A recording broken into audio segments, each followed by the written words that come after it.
اي فضل في اجل الاداء. العداله والتنميه هي اللي تحركت معاك. نجي للبيطوار.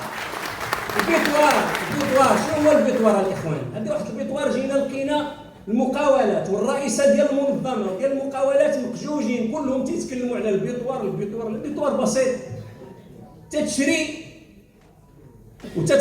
وتتخلص الضريبه على القيمه المضافه وتتبيع وتتجمع الضريبه على القيمه المضافه.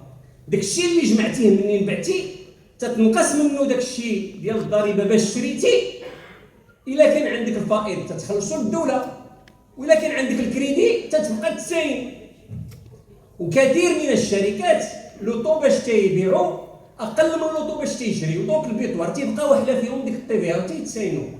تيقولوا لينا انا ذاك المقاولات تيطلبوا حاجه وحده، تيقول لك عباد الله غير اعترفوا لينا كدوله باننا تنسالكم الفلوس. حتى واحد ما تيعترف لهم. دابا تيجي السيد رئيس الحكومه تيتكلم على البيطوار وتيقول لك خلص. قلنا لهم هذا حقكم. واش الدوله خصها تكون معقوله، تتساوي الفلوس تتساوي الفلوس. درنا الاعتراف قانوني في قانون الماليه ديال 2014 ومن داك الساعات بداو تياخذوا الفلوس ديالهم. خداو منين غادرنا حنا الحكومه الثانيه خداو 40 مليار ديال الدرهم اللي كانت الدوله زامتهم فيها. ودابا تيجي رئيس الحكومه تيقول لك انا درت 9 المليار. اللي دار وعالج الاشكاليه ديال البيطوار هو حزب العداله والتنميه. السيد رئيس الحكومه التعويض عن فقدان الشغل. جينا لقينا القانون ديال الشغل المدون ديال الشغل دارت في 2004 في الفصل 57 وفي الفصل 58 تتكلم على التعويض عن فقدان الشغل. واحد السيده كانت خدامه خرجت من الخدمه تتواكبها ماشي بين عشيه وضحاها تلقى راسو واحد مع موالين الدار ما عنده ما يصرف ما والو صافي تهرست القضيه. تتواكبوا واحد 6 شهور ولا واحد المده في انتظار ما يتعاود الدور الامور.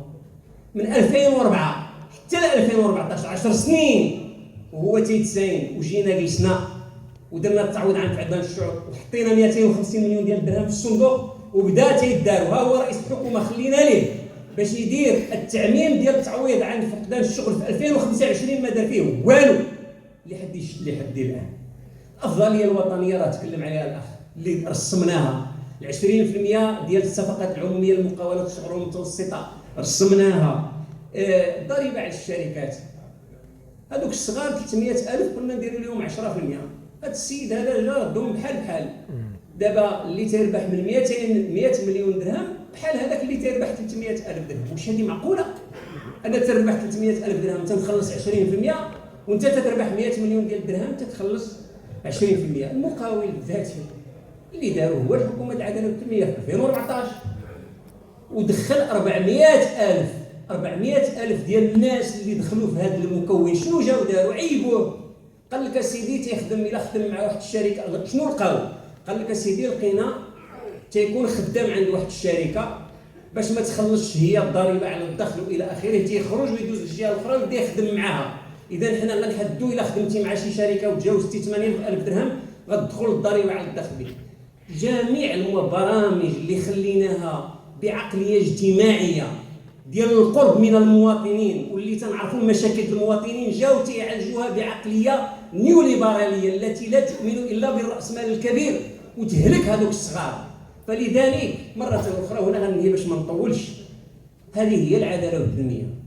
العداله والتنميه تحافظ على التوازنات الماكرو اقتصاديه والتوازنات العامه ديال البلاد وتتعامل مع المقاولات كبيرها ومتوسطها وصغيرها بطريقه اللي هي ما دخلاش هي في اللعب. حنا خارجين، حنا تنجيو باش نمارسوا التدبير ديال الشأن العام ماشي باش نديو الهموز والصفقه.